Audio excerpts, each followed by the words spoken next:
Welcome back दोस्तों। तो आज की वीडियो में हम सीखने वाले हैं इवेंट हैंडलिंग रिएक्ट के अंदर। और ये टॉपिक ना बहुत ही ज़्यादा इंपॉर्टेंट होता है, क्योंकि जब भी आप कोई प्रोजेक्ट बनाओगे तो उसमें आप इवेंट हैंडलिंग ज़रूर यूज़ करोगे। तो चलो शुरू करते हैं। तो हमारे पास कुछ 8-9 तरह के फंक्शंस होते हैं जो अलग अलग पर्पस के लिए यूज़ होते हैं। लेकिन जो इम्पोर्टेंट है ना, वो सिर्फ 3-4 ही है। और जो इम्पोर्टेंट फंक्शंस है वो मैं आज की वीडियो में उनको कोड के थ्रू इम्प्लीमेंट करूंगा। तो उनको हम डिटेल में समझेंगे, लेकिन बाकियों का मैं एक सिर्फ आप कह लो एक समरी दे देता हूँ, ताकि आपको पता हो कि हाँ ये फंक्शंस भी हम यूज कर सकते हैं। सबसे पहले हमारे पास आता है ऑन क्लिक। ऑन क्लिक मतलब आपके पास कोई भी बटन है, उस पर आप क्लिक करोगे, एक बार क्लिक करोगे तो कोई जो आप फंक्शन या कोई एक्शन आप परफॉर्म करवाना चाहते हो तो उसके लिए आप ऑन क्लिक यूज करोगे। ऑन डबल क्लिक क्या होता है? सेम बटन पे या फिर किसी और बटन पे अगर आप चाहते हो कि डबल क्लिक करने पे कोई फंक्शन या कोई एक्शन परफॉर्म हो, तो उस टाइम आप क्या यूज करोगे? On double click. फिर हमारे पास आता है on mouse over, on mouse out. अब ये ना इतने ज्यादा इंपॉर्टेंट है नहीं, लेकिन फिर भी आप देख लो।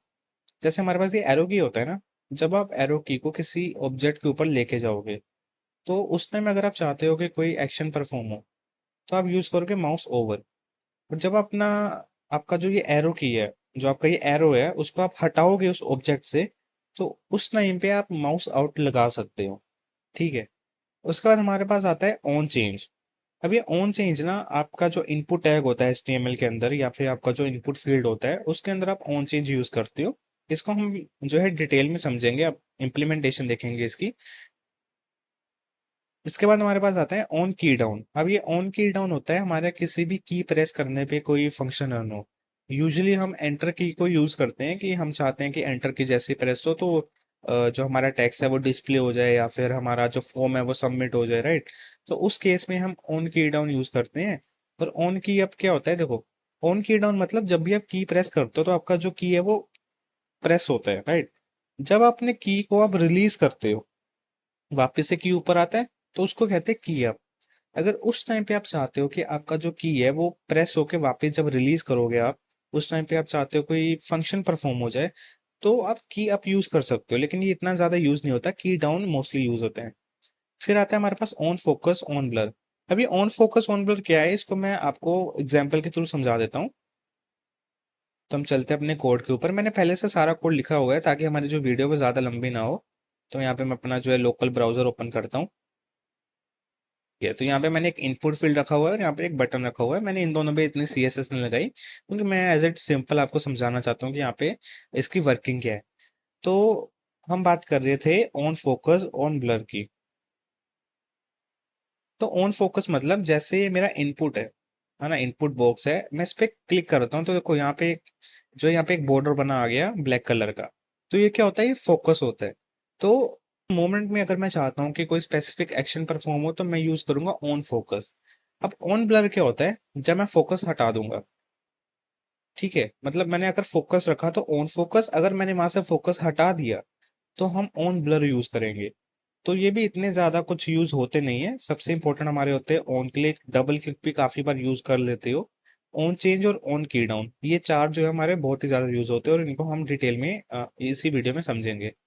तो एक एक करके हम इन फंक्शंस को समझते हैं। सबसे पहले जो हमारा बेसिक स्ट्रक्चर है HTML का, वो देख लीजिए। हमारे पास यहाँ पे एक इनपुट टैग है, हमारे पास यहाँ पे एक बटन है, और हमारे पास यहाँ पे एक H1 है जिसके अंदर हम जो भी टेक्स्ट लिखेंगे उसको डिस्प्ले करवाएंगे।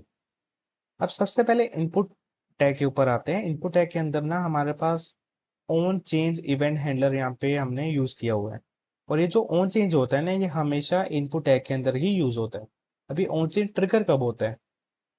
जब भी आप हमारे इनबॉक्स के अंदर, हमारे इनपुट बॉक्स के अंदर आप कोई भी करेक्टर एंटर करोगे, जैसे मैंने H एंटर किया तो जो हमारा ऑन चेंज है वो ट्रिगर हो चुका है। और अगर मैं यहाँ पे हेलो लिखता हूँ ना, तो ऐसा नहीं है कि सिर्फ एक बार ट्रिगर हुआ है। हर एक इंडिविजुअल करेक्टर के लिए, जैसे हमारे हेलो के अंदर 5 करेक्टर है, तो हर एक इंडिविजुअल करेक्टर के लिए जो हमारा ऑन चेंज है वो ट्रिगर हो चुका है। अब ऑन चेंज ट्रिगर हो रहा है तो वो कर क्या रहा है? ऑन चेंज के अंदर जो भी कोड आप लिखोगे वो एग्जीक्यूट होगा। अब यहाँ पे मैंने सिर्फ फंक्शन का नाम लिखा हुआ है, इनपुट टेक्स्ट करके हमारा एक फंक्शन है। अब जैसे ही ऑन चेंज ट्रिगर होगा तो ये इनपुट टेक्स्ट फंक्शन भी एग्जीक्यूट होगा। अब ये इनपुट टेक्स्ट फंक्शन क्या कर रहा है वो देखते हैं। ये इनपुट टेक्स्ट फंक्शन को समझने से पहले ना, आप ये देखिए हमारे पास यहाँ पे दो यूज स्टेट है। जो पहला वाला यूज स्टेट है ना, वो मैंने क्रिएट किया हुआ है वैल्यू को स्टोर करवाने के लिए। और जो दूसरा यूज स्टेट है वो मैंने यहाँ पे क्रिएट किया हुआ है वैल्यू को डिस्प्ले करवाने के लिए। अगर आप में से कोई व्यूअर है जिसको नहीं पता यूज स्टेट क्या होता है, तो मैं आपको रेकमेंड करता हूँ एक बार आप मेरे प्रीवियस वीडियो जाकर देख लीजिए, आप यूज स्टेट समझ जाओगे। बिकॉज इवेंट हैंडलिंग में यूज स्टेट बहुत ही ज़्यादा यूज होता है। तो अगर आपको यूज स्टेट नहीं आता ना, तो आपको ये वीडियो शायद थोड़ी कंफ्यूजिंग लग सकती है। तो आई रेकमेंड यू पहले आप यूज स्टेट को अच्छे से समझ लीजिए, उसके बाद इवेंट हैंडलिंग आप शुरू कीजिए। तो मैंने पहला यहाँ पे यूज स्टेट क्रिएट किया हुआ है वैल्यू को सेव करने के लिए, कि वैल्यू को कहीं हम सेव करवाएंगे और कहाँ पे सेव करवाएंगे, नेम वेरिएबल के अंदर। और वैल्यू को शो करवाने के लिए, स्क्रीन पे डिस्प्ले करवाने के लिए, मैंने यहाँ पे डिस्प्ले नेम का एक वेरिएबल क्रिएट किया हुआ है, जिससे क्या होगा, वैल्यू हमारी डिस्प्ले हो जाएगी। अब जैसे हमारा ऑन चेन ट्रिगर हुआ, हमारा इनपुट टेक्स्ट चला। अब ये इनपुट टेक्स्ट करता क्या है, जो भी हमने वैल्यू एंटर की होगी इनपुट बॉक्स के अंदर, उसको सेव कर रहा है हमारे नेम वेरिएबल के अंदर, जो हमने पहला यूज स्टेट क्रिएट किया था।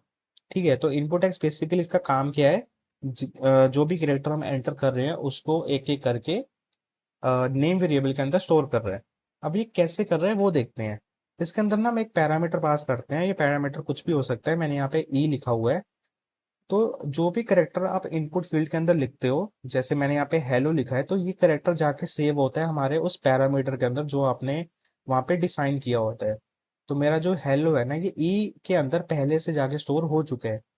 अब मैं इस वैल्यू को, जो मेरा हेलो है, उसको मैं एक्सेस कैसे करूंगा, डॉट टारगेट डॉट वैल्यू लगा के। इससे क्या होगा, जो भी हमारी वैल्यू है ना, उसको मैं एक्सेस कर रहा हूँ। एक्सेस करने के बाद उस वैल्यू को मैं सेव कर रहा हूँ हमारे नेम वेरिएबल के अंदर। तो जो अब हमारा हेलो मैंने इनपुट फील्ड के अंदर लिखा हुआ है, वो हमारा नेम के अंदर सेव हो चुका है। अब इसके बाद क्या, अब इसके बाद या तो दो केस हो सकते हैं। पहला केस कि आप एंटर की प्रेस करते हो, या दूसरा केस आप बटन पे क्लिक करते हो। तो अगर आप बटन पे क्लिक करते हो ना, तो आपका जो ऑन क्लिक है वो यूज होगा, मतलब वो ट्रिगर होगा। और जैसे वो ट्रिगर होगा तो उसके अंदर का जो फंक्शन है वो भी एग्जीक्यूट करेगा। लेकिन अगर आप एंटर की प्रेस करते हो, तो उसके लिए ऑन की डाउन जो फंक्शन मैंने आपको पहले बताया था, वो हम यूज करते हैं। और ऑन की डाउन के अंदर जो फंक्शन मैंने क्रिएट किया है एंटर की, वो एग्जीक्यूट हो जाएगा। तो ये अब इन दोनों को समझते हैं कि ये दोनों फंक्शन कर क्या रहे हैं। पहला फंक्शन हमारे पास इनपुट टेक्स्ट था, वो मैं समझा चुका हूँ। दूसरा फंक्शन हमारे पास है शो टेक्स्ट, जो कब ट्रिगर होगा, जब हम बटन पे क्लिक करेंगे। अब शो टेक्स्ट कर क्या रहा है, मैंने आपको बताया जो हमारी वैल्यू है हेलो, वो नेम के अंदर सेव हो चुकी है। अब उस वैल्यू को हम नेम से उठा के डिस्प्ले नेम के अंदर सेव करेंगे। ठीक है, तो आप देख सकते हो यहाँ पे मैंने नेम वेरिएबल को यहाँ पे एक्सेस किया हुआ है, और इसकी वैल्यू मैं कहाँ पे सेव कर रहा हूँ, हमारे दूसरे यूज स्टेट के अंदर, डिस्प्ले नेम के अंदर। तो अब हमारी जो वैल्यू है वो डिस्प्ले नेम के अंदर आ चुकी है। तो अब हमारी वैल्यू जब डिस्प्ले नेम के अंदर आ गई है, मैंने यहाँ पे दूसरी जो कमांड लिखी हुई है, दैट इज सेट नेम, फिर से, मतलब मैं नेम की वैल्यू दोबारा सेट कर रहा हूँ। क्या सेट कर रहा हूँ, एम्प्टी। तो आप देख सकते हो यहाँ पे जो मेरे डबल कोट्स है, यहाँ पे मैंने कोई भी वैल्यू नहीं लिखी हुई। तो मैं कर क्या रहा हूँ, नेम के अंदर जो वैल्यू पड़ी हुई थी हेलो, मैंने उसको कहाँ पे रख दिया, डिस्प्ले नेम के अंदर। और जो वैल्यू नेम के अंदर थी, मैंने उसको एम्प्टी कर दिया। मतलब अब नेम के अंदर कोई भी वैल्यू नहीं है। मैंने वो वैल्यू कॉपी किया, उसको मैंने उठा के रख दिया डिस्प्ले नेम के अंदर। अब जो वैल्यू थी नेम के अंदर, उसको मैंने क्या कर दिया, हमारी अगली कमांड के अंदर खाली कर दिया, एम्प्टी कर दिया। तो अब इस मोमेंट पे नेम के अंदर कोई भी वैल्यू नहीं पड़ी हुई। अब आते हैं एंटर की के ऊपर। तो एंटर की के ऊपर हम यूजुअली एक इफ कंडीशन लगाते हैं कि हमने जो भी की प्रेस किया है, अगर वो एंटर की के इक्वल है, तो शो टेक्स्ट रन हो। शो टेक्स्ट क्या कर रहा है, वैल्यू को डिस्प्ले नेम के अंदर सेव कर रहा है। और अब डिस्प्ले नेम को हम क्या कहाँ यूज करेंगे, H1 के अंदर। समझ गए कि जो भी हमने डिस्प्ले नेम के अंदर वैल्यू को अब कॉपी किया था, उसको हम यूज करेंगे H1 के अंदर। तो इसलिए हमारी जो वैल्यू है वो डिस्प्ले हो जाएगी। अब सवाल ये आता है कि हमने ये फंक्शन क्यों परफॉर्म किया, कि पहले वैल्यू को हमने नेम के अंदर रखा, फिर नेम से हमने डिस्प्ले नेम के अंदर रखा, और उसके बाद डिस्प्ले नेम पे जब वैल्यू आ गई, तो मैंने नेम से वो वैल्यू हटा दी। इसका रीजन ये है, इनपुट के अंदर आप देख रहे हो यहाँ पे एक एट्रीब्यूट है वैल्यू। अगर मैं इसको यूज ना करूं, तो कुछ ऐसा होगा। यहाँ पे मैं हाई लिखूं, एंटर करूं, तो आप देख सकते हो यहाँ पे हाई तो लिखा आ गया है, लेकिन इसके अंदर जो इनबॉक्स है, उसके अंदर भी हाई लिखा हुआ है, और वहां से हटा नहीं है। तो अब इस चीज को अवॉइड करने के लिए हम यहाँ पे एट्रीब्यूट यूज करते हैं वैल्यू। अब ये वैल्यू एट्रीब्यूट करता क्या है, वैल्यू सेट करता है। जो भी आपका इनपुट फील्ड है ना, उसके अंदर जो है वैल्यू सेट कर देता है। इसलिए हमने यहाँ पे जो वैल्यू थी नेम से उठा के डिस्प्ले नेम के अंदर रखी, और उसके बाद हमने नेम के अंदर कोई जो वैल्यू उसको इरेज कर दिया, एम्प्टी कर दिया। अब हम वो नेम को यूज कर रहे हैं वैल्यू के अंदर, ताकि जैसे ही हमारा एंटर की या फिर हमारा बटन पे क्लिक हो, तो जो हमारे इनपुट बॉक्स की वैल्यू है वो एम्प्टी हो जाए, नेम हो जाए। आई होप आप समझ गए होंगे कि यहाँ पे हमने ये वैल्यू एट्रीब्यूट क्यों यूज किया, हमने वैल्यू को नेम के अंदर क्यों सेव किया, फिर उसके बाद डिस्प्ले नेम के अंदर क्यों सेव किया। तो ये हमारा पूरा का पूरा फ्लो होता है, और ये इसी तरह से जब आप कोई फंक्शन क्रिएट करते हो, इसी तरह से पूरा का पूरा फ्लो जो है हमारा एग्जीक्यूट होता है। तो आज के लिए बस इतना ही। अगर आपको वीडियो पसंद आई है तो वीडियो को लाइक कर दीजिएगा, चैनल को सब्सक्राइब। जल्दी मिलते हैं एक नए कंसेप्ट के साथ।